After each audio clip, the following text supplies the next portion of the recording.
तो आदाब, नमस्कार, गुड इवनिंग, सत श्री अकाल। एक बार फिर आप तमाम लोगों का स्वागत है क्राइम तक की कहानी के इस एपिसोड में। उम्मीद है पूरी फैमिली अच्छी होगी, अपना और अपनों का ख्याल रख रही होगी। कहानी 8 साल पुरानी है, बात 2017 की है, तारीख 19 दिसंबर थी। इत्तेफाक से ये भी दिसंबर का महीना चल रहा है। राजस्थान में एक जगह है जालौर।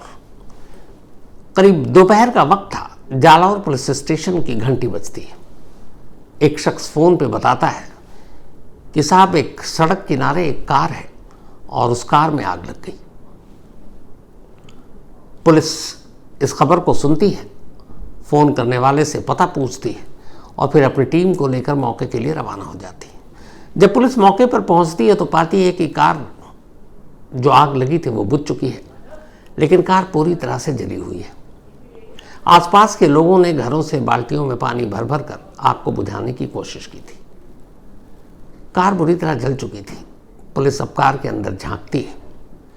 एक ड्राइवर के बराबर में जो सीट है उस पर और एक पीछे 100% जली हुई 2 लाशें नजर आती हैं। पुलिस उन दोनों लाशों को बाहर निकालती है, मुर्दा घर भेजती है। अब लोगों से पूछताछ करती है कि चश्मदीद कौन है। तो पता चला कि कार में जब आग लगी तब कोई भी चश्मदीद नहीं था, लेकिन एक शख्स चीखता हुआ आया था और उसने कहा कार में आग लग गई है, बचाओ बचाओ। तो गांव के लोग आए और उन्होंने फिर उस आग को बुझाया।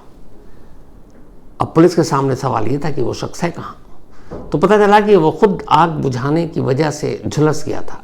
तो आसपास के लोग उसे एक नज़दीकी अस्पताल में ले गए। पुलिस ने लाश को कब्जे में लिया, अस्पताल भिजाया, फॉरेंसिक टीम बुलाई, गाड़ी का मुआयना किया और इसके बाद अब यह हादसा कैसे हुआ इसको बताने के लिए एक ही शख्स था जो उस कार में सवार था।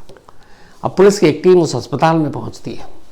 वहां जाने के बाद एक घायल, बहुत ज़्यादा नहीं लेकिन झुलसा हुआ था, उससे पूछती है पुलिस, तुम्हारा नाम क्या है? वो बताता है मेरा नाम दीप राम है। पुलिस पूछती है कि कार के अंदर जो 2 औरतों की लाशें मिली हैं वो कौन है? तब वो बताता है उनमें एक का नाम मालू देवी और दूसरे का नाम है डॉली नहीं बल्कि दौली।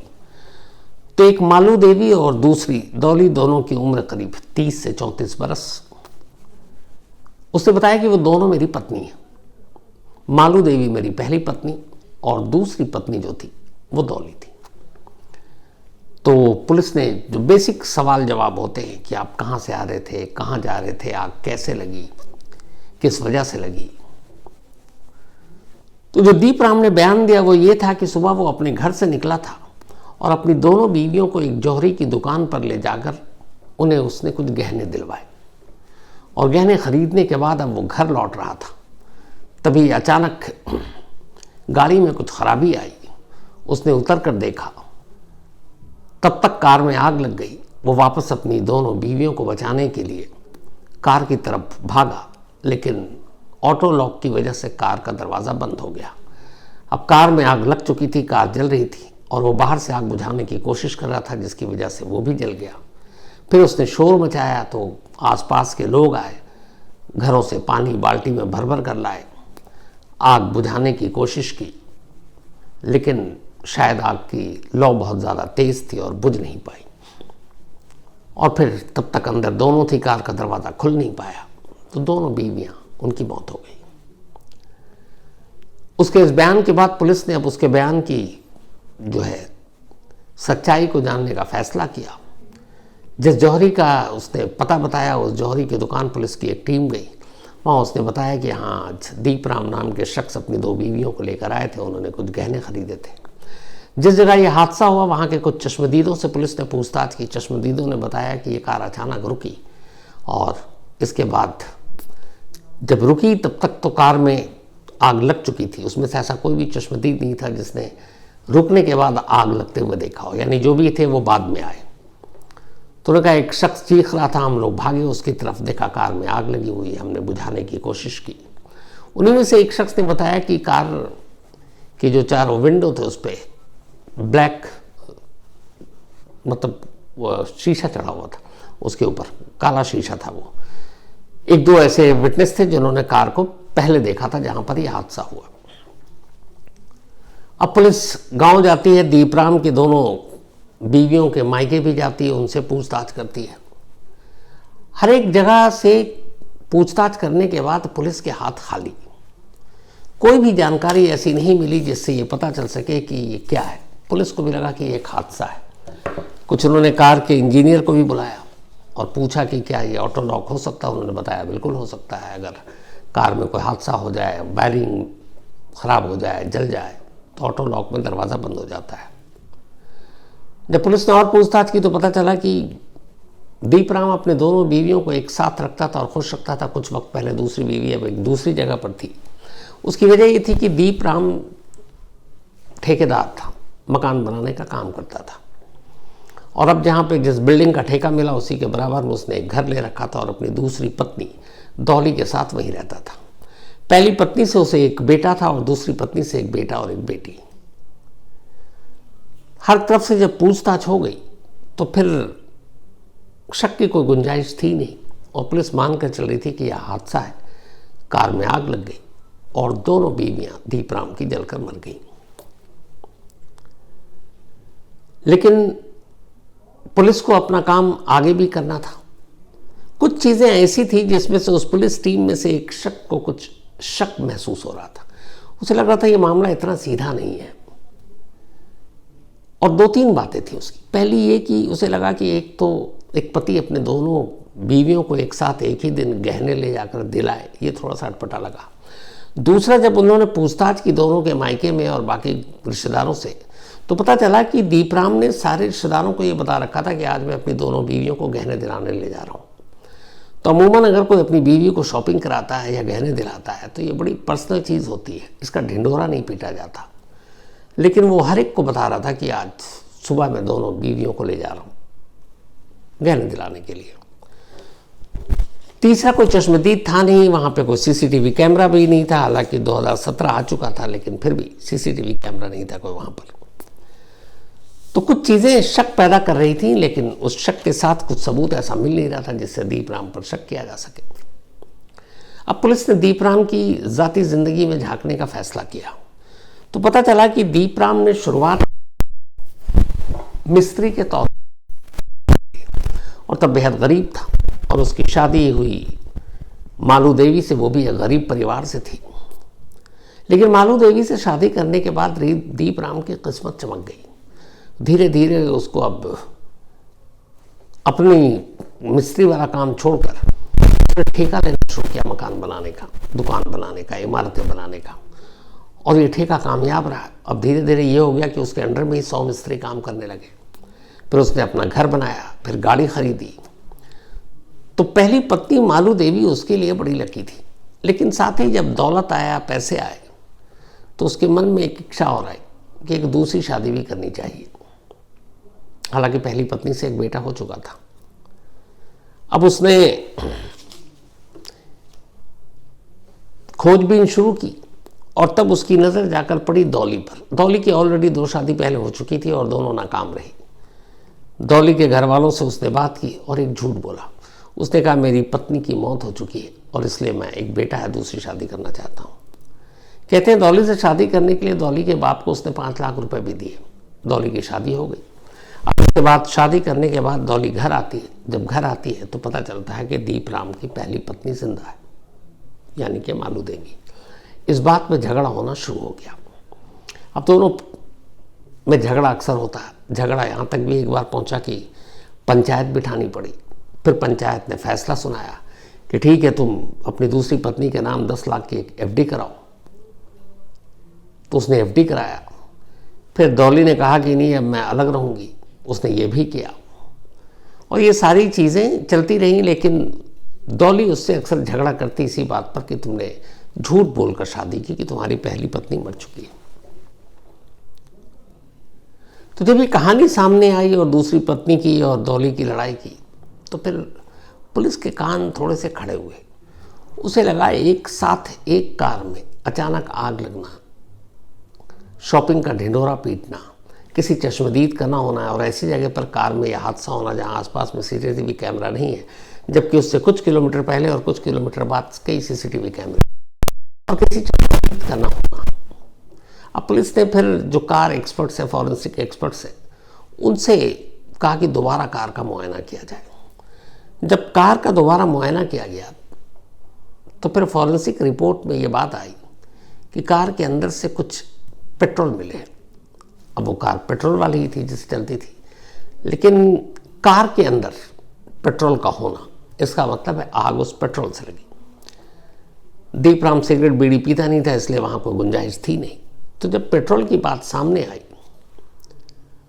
तो फिर पुलिस को लगा कि मामला कुछ गड़बड़ है। अब पुलिस ने, अब तक कोई गिरफ्तारी नहीं हुई है, दीपराम को थाने बुलाया और थाने बुलाकर उससे इधर उधर के फिर सारे वही पुराने सवाल, उस दिन के हादसे कब कहाँ कितने बजे निकले, पूछना शुरू किया। फिर पुलिस ने पूछा कि क्या इससे पहले कभी ऐसा हुआ कि तुम दोनों बीवियों को एक साथ कभी शॉपिंग पर ले गए?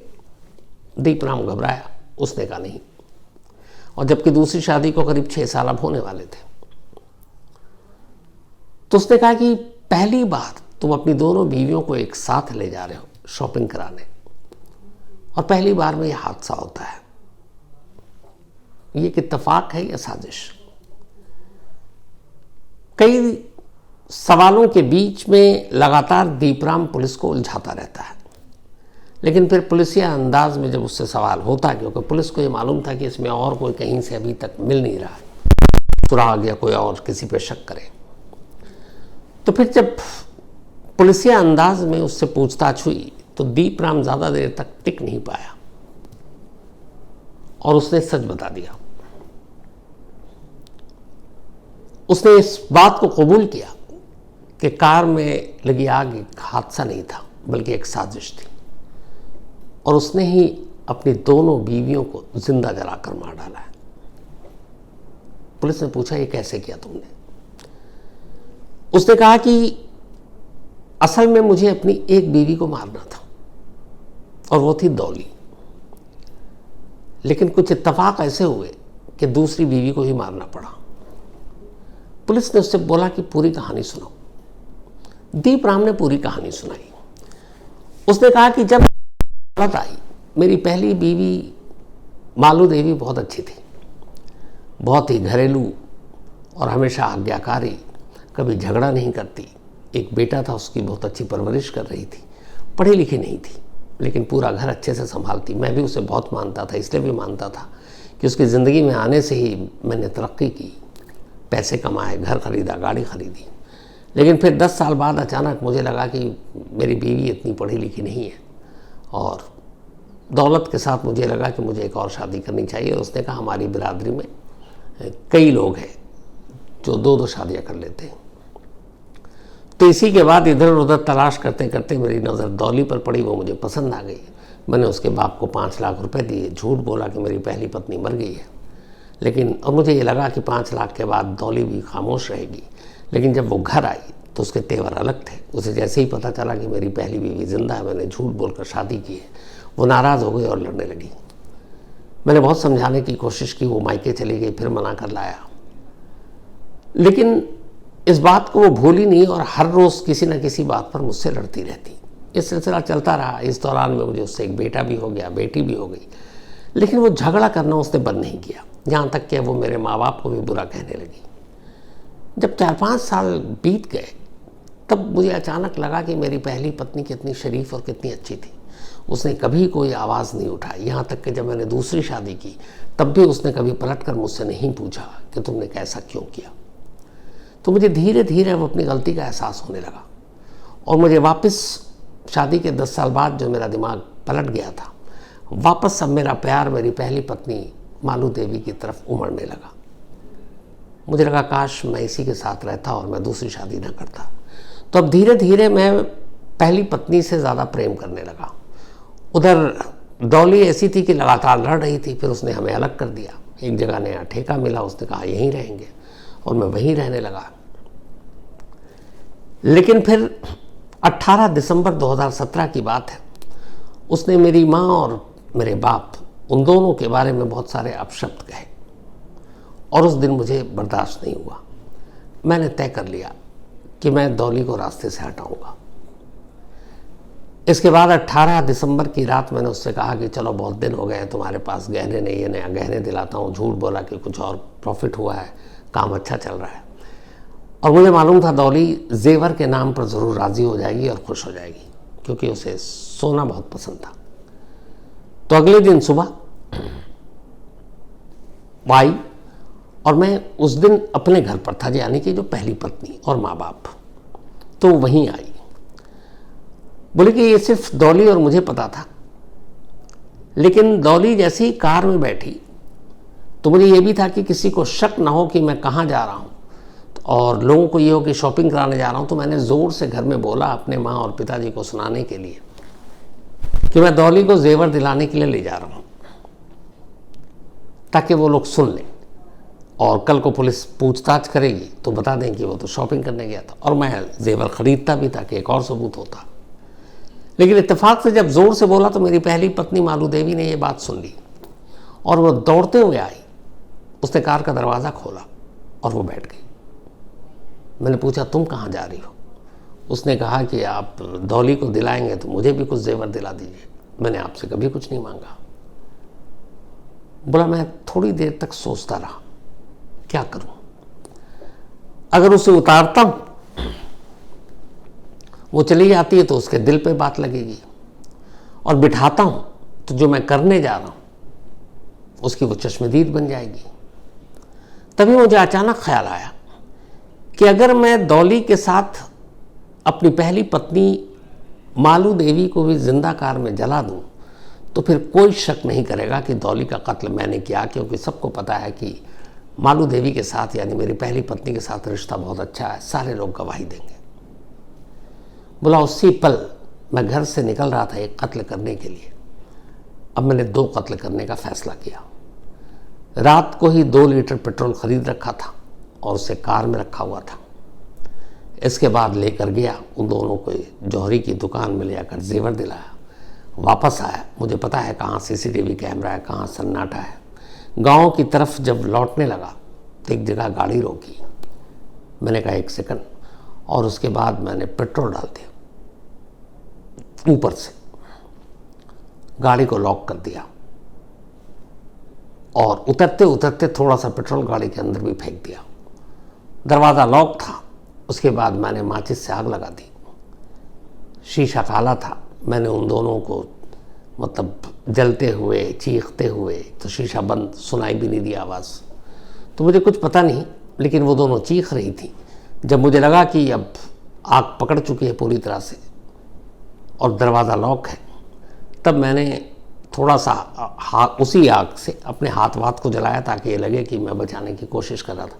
फिर मैंने चीखना शुरू कर दिया, दौड़ना शुरू कर दिया। आसपास से कुछ लोग दूर गुजर रहे थे, उनको मेरी चीख सुनाई दी। वो लोग भाग कर आए, पानी से बुझाने की कोशिश की, लेकिन तब तक आग अपना काम कर चुका था।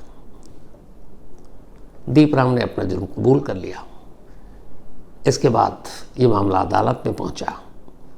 साल भर पहले निचली अदालत ने अपना फैसला सुनाया। दीपराम को अपनी 2 बीवियों के कत्ल के इल्ज़ाम में उम्र कैद की सज़ा दी और इस वक्त भी वो उम्र कैद की सज़ा काट रहा है। हालांकि इस फैसले को उसने हाई कोर्ट में चुनौती दी है, लेकिन अभी फैसला आया नहीं। तो दीपराम की कहानी के हिसाब से उसे मारना एक बीवी को था, पर सिर्फ शक ना हो किसी को उसके ऊपर, और शक से बचने के लिए उसने अपनी दूसरी बीवी की भी जान ले ली, यानी पहली बीवी की। शायद ये पहला ऐसा मामला होगा जिसमें एक पति ने एक साथ एक ही वक्त तरीके से अपनी 2 बीवियों का कत्ल किया। तो ये थी आज की कहानी। पर कहानी ख़त्म करूं उससे पहले वही अपना सिलसिला। आज विमल, इनका बर्थडे है, तो हैप्पी बर्थडे विमल।